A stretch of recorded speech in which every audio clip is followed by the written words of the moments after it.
La mañana había comenzado como cualquier otra en el exclusivo barrio, donde las mansions parecían competir por quien tenía la fuente más grande o el jardín más perfectamente recortado. Sin embargo, para Alejandro Montenegro, uno de los empresarios más influyentes del país, no era un día común. Vestido con un traje sencillo, demasiado sencillo para alguien de su estatus, decidió salir sin escoltas, sin chofer y sin avisar a nadie. Tomó las llaves de un vehículo viejo que guardaba en el garage trasero, uno que casi nadie sabía que poseía, y condujo hasta un supermercado de barrio que quedaba a 40 minutos de su residencia. Alejandro tenía una costumbre peculiar. Cada cierto tiempo visitaba lugares donde nadie lo reconociera. No era por diversión. Era por observación. Después de construir un imperio en el sector financiero, había aprendido que los números no revelaban el carácter humano, pero las situaciones inesperadas sí. Ese supermercado en particular había llamado su atención por una carta anónima que llegó a su oficina semanas atrás. La carta no pedía dinero, no pedía ayuda, solo decía, si quiere saber quién realmente merece una oportunidad en su empresa, visite la tienda del barrio, San Gabriel y observa la cajera de la calle 3. Alejandro no creía en coincidencias. Entró al supermercado empujando un carrito vacío. El lugar era modesto, con estantes algo desgastados y un aire acondicionado que parecía luchar contra el calor. Caminó lentamente, observando. Tomó algunos productos al azar: pan, leche, arroz, frutas, café. Nada lujoso, nada fuera de lo común. Entonces la vio. En la calle 3, una joven de no más de 25 años atendía con una sonrisa serena. Su nombre en la placa decía Lucia. Sus movimientos eran rápidos, precisos. Saludaba a cada cliente por su nombre cuando podía. Preguntaba por sus hijos. Ayudaba a los ancianos a empacar sus bolsas. No había prisa en su trato, pero tampoco descuido. Alejandro observó algo más importante. Cuando una señora mayor revisó su monedero y notó que le faltaban unas monedas para completar el pago, Lucia discretamente sacó algunas de su propio bolsillo y completó la diferencia sin hacer escándalo. La señora se dio cuenta y quiso protestar, pero Lucia simplemente guiñó un ojo y dijo, hoy invito yo. Alejandro sintió una leve sonrisa formarse en su rostro. Finalmente, llegó su turno. Colocó los productos sobre la banda transportadora. Buenos días, señor. Dijo Lucia con naturalidad. ¿Encontró todo lo que buscaba? Sí, gracias, respondió él, fingiendo una voz más cansada de lo habitual. Lucia escaneó los productos con eficiencia. El total apareció en la pantalla. Alejandro metió la mano en el bolsillo interno de su saco. Luego en el pantalón. Luego en el otro bolsillo. Frunció el seno. Debe estar aquí, murmuró. Revisó nuevamente, esta vez con un gesto de preocupación genuina, o al menos eso parecía. Creo que olvidé mi cartera, dijo finalmente, bajando la mirada. La fila detrás de él comenzó a inquietarse. Algunos susurraron. Otros rodaron los ojos. Siempre lo mismo, ese escuchó. Lucia lo miró con atención. No vio un tragicaro. No vio un reloj de lujo. Solo vio a un hombre incómodo, avergonzado. No se preocupe, señor, dijo suavemente. Puede dejar los productos y regresar más tarde. Alejandro hizo un gesto como si eso lo apenara aún más. Vivo lejos. Y necesitaba estas cosas. Hubo un silencio incómodo. Una mujer detrás cruzó los brazos con impaciencia. Lucia respiró hondo. Luego hizo algo que nadie esperaba. Sacó su tarjeta bancaria. Yo pago. Él murmuró en la fila se convirtió en absoluto silencio. Señorita, no tiene que hacer eso, dijo alguien. Lo sé, respondió ella con calma. Pero quiero hacerlo. Pasó su tarjeta. El recibo salió de la máquina. Lucia tomó la bolsa, se la entregó con una sonrisa sincera. A veces todos necesitamos que alguien confíe en nosotros. Alejandro Lamaró Fijamenti. En sus ojos no había lástima. No había orgullo. Solo una bondad tranquila, firme. ¿Y no regreso? Preguntó él, probando su reacción. Lucía sonrió levemente. Entonces habrá valido la pena de todas formas. Esa respuesta lo golpeó más fuerte que cualquier cifra en un contrato multimillonario. Tomó la bolsa. Asencio. Y así fue. Pero no regresó a su mansión. Se quedó en el auto, observando la tienda desde la distancia. Y tomó una decisión que cambiaría la vida de todos en ese supermercado para siempre. Si esta historia ya te está tocando el corazón, asegúrate de suscribirte al canal y activar las notifications.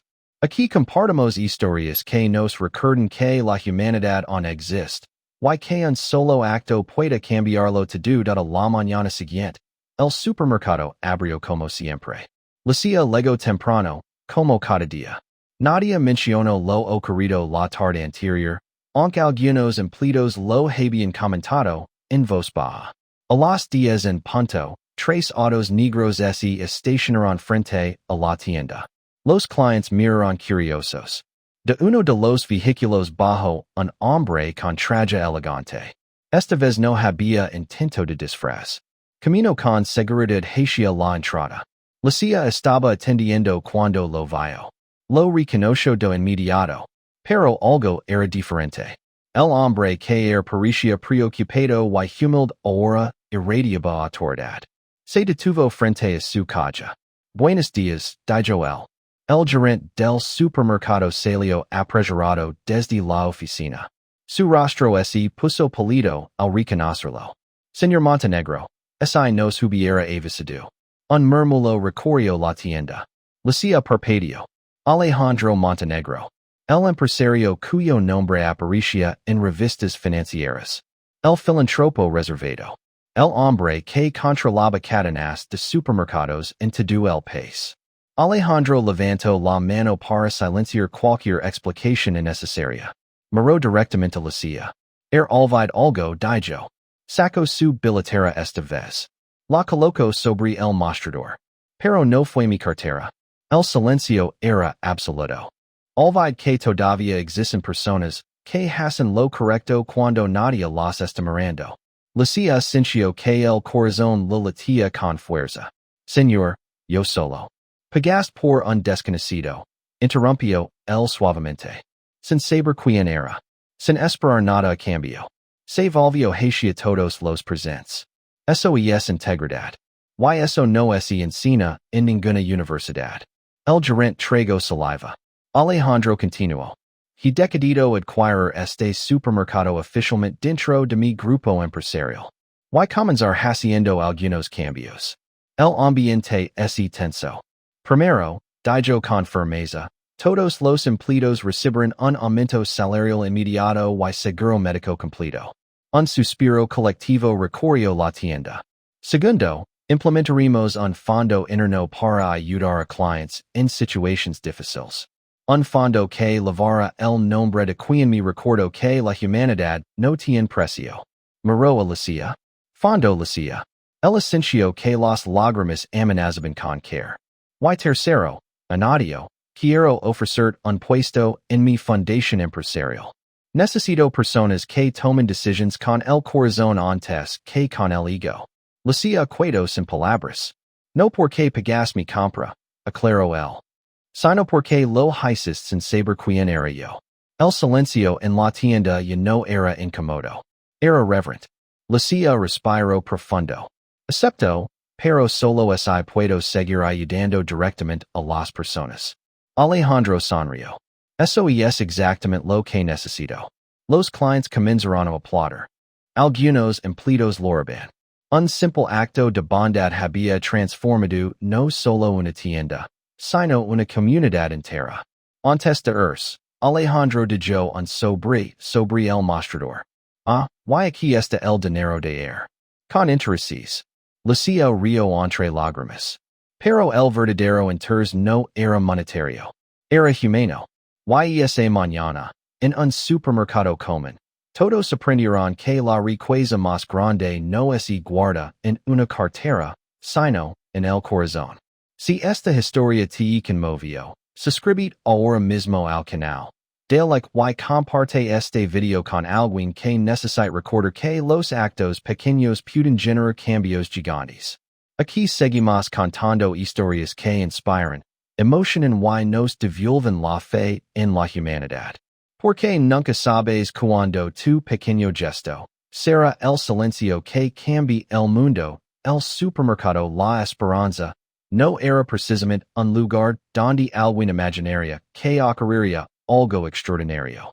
Era pequeño, con pasillos estrechos, luces blancas ligeramente parpadeantes y estantes que crujían cuando alguien apoyaba demasiado peso. Sin embargo, para los vecinos del barrio San Miguel, aquel lugar era más que una tienda.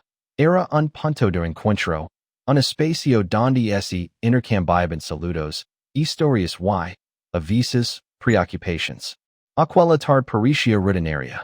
La fila en la calle tres avanzaba lentamente. En esa calle trabajaba Lucia, una joven de mirada tranquila y sonrisa constante. No era una sonrisa fingida para agradar clientes. Era una sonrisa que nacía de alguien que, pese a sus propias dificultades, había decidido no endurecer su corazón. Lucia vivía con su madre enferma y su hermano menor, quien aún estudiaba. Su salario apenas alcanzaba para cubrir medicamentos y gastos básicos. Aún así, cada día llegaba 15 minutos antes de su turno. Se acomodaba el cabello frente al espejo del baño de empleados. Respiraba profundo y se permitía a sí misma algo muy sencillo. Hoy tratar a cada persona como me gustaría que trataran a mamá. Esa promesa era su filosofía de vida.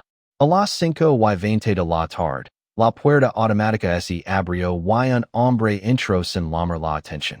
Vestía ropa sencilla, nada llamativa.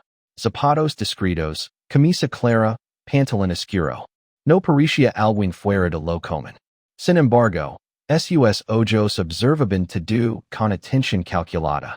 Era Alejandro Montenegro, un nombre que, en el mundo empresarial provocaba respeto inmediato.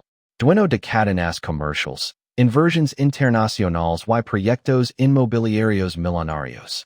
Pero ese día, nadie lo reconoció. Alejandro caminó por los pasillos con un carrito vacío. No tomaba productos caros. Elegía artículos básicos, arroz, aceite, pan, café. Observaba a las personas. No buscaba ofertas. Buscaba algo más profundo. Semanas antes había recibido un informe preocupante sobre el comportamiento de empleados en varias sucursales. Quejas sobre indiferencia, malos tratos, falta de empatia. Él creía que la verdadera riqueza de una empresa no estaba en sus ganancias, sino en la calidad humana de quienes la sostenían. Por eso estaba allí. Cuando llegó a la calle 3, vio a Lucia ayudar a un anciano a acomodar sus compras en una bolsa resistente. No lo hizo con prisa. Lo hizo con cuidado. Gracias, hija, dijo el hombre mayor. Siempre es un gusto verlo, don Ernesto, respondió ella con ternura. Alejandro sintió curiosidad. Colocó sus productos en la cinta. Buenas tardes, dijo Lucia, mirándolo directamente a los ojos. ¿Encontró todo lo que necesitaba? Eso creo, respondió él con voz calmada. Ella comenzó a escanear los artículos. Cada bip parecía marcar el ritmo de una escena que estaba a punto de cambiarlo todo. El total apareció en pantalla. Alejandro llevó la mano a su bolsillo interior. Luego el pantalón. Luego el otro bolsillo. Frunció el seno. Volvió a revisar. No puede ser, murmuró. La fila comenzó a inquietarse. ¿Hay algún problema? Preguntó Lucia con suavidad. Olvidé mi cartera, dijo él, bajando la mirada con una mezcla perfecta de vergüenza y preocupación. Algunas personas en la fila suspiraron con molestia. Siempre lo mismo, susurró una mujer. Alejandro guardó silencio. Observable la reacción de Lucia, más que las palabras del público. No se preocupe, dijo ella. Puede dejar los productos aquí, y regresar cuando pueda.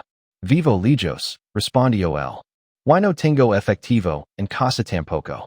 Era una prueba incómoda. Lucia dudó apenas un segundo. Miró los productos. Miró al hombre.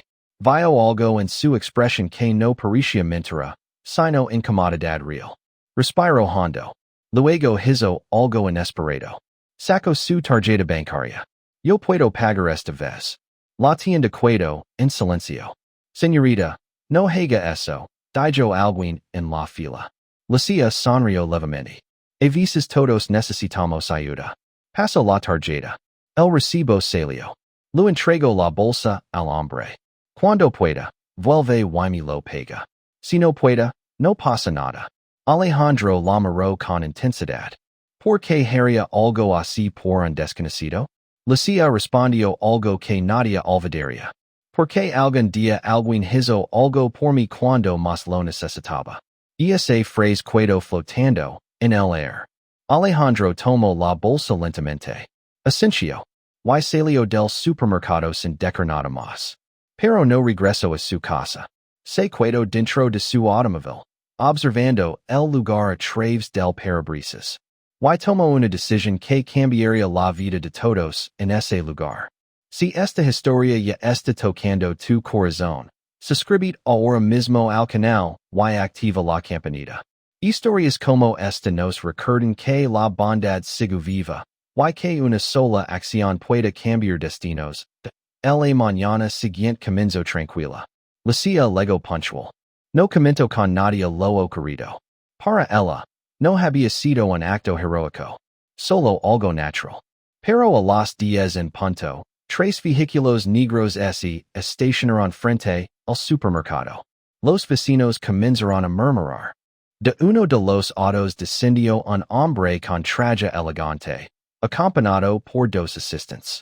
Cuando entró, el gerente casi dejó caer los papeles que sostenía. Señor Montenegro. El nombre recorrió el lugar como una descarga eléctrica. Lucia levantó la mirada. Era él. Pero esta vez no vestía sensuales. Vestía poder. Alejandro caminó directamente hacia la calle 3. El silencio fue absoluto. Buenos días, dijo con firmeza. Lucia apenas logró responder. Buenos días. El gerente se acercó nervioso. ¿Hay algún problema, señor? Alejandro levantó la mano para pedir calma. Al contrario. Estoy aquí para agradecer. Se volvió hacia todos. Olvidé mi cartera. Algunos empleados intercambiaron miradas. Pero esta joven no olvidó su humanidad. Lucia sintió que el corazón le latía con fuerza. Pagó por mí sin saber quién era. Sin esperar nada a cambio. Y en un mundo donde muchos solo actúan por interés, eso no tiene precio. El silencio en la tienda era profundo. Emotional. Alejandro continuó. He decidido adquirir oficialmente esta sucursal dentro de mi grupo empresarial. Y empezar haciendo cambios inmediatos. Todos contuvieron la respiración. Primero, aumento salarial para todos los empleados. Un murmullo de sorpresa. Segundo, seguro médico completo. Algunos comenzaron a llorar. Tercero, crear un fondo de ayuda para clientes en situación vulnerable. Y lavara el nombre de la persona que me recordó lo que realmente importa. Miró a Lucia. Fondo Lucia. La joven no pudo contener las lágrimas. Y por último, dijo él, quiero ofrecer un puesto en mi fundación. Necesito personas que entiendan que la riqueza no está en el dinero, sino en el corazón. Lucia respiró profundo. Acepto, pero solo así puedo seguir ayudando directamente a la gente. Alejandro sonrió. Esa es exactamente la respuesta que esperaba. La tienda entera estalló en aplausos. No porque un millonario hubiera hablado, sino porque una cajera había demostrado que el verdadero poder no viene del dinero, viene de la bondad. Antes de irse, Alejandro dejó un sobre.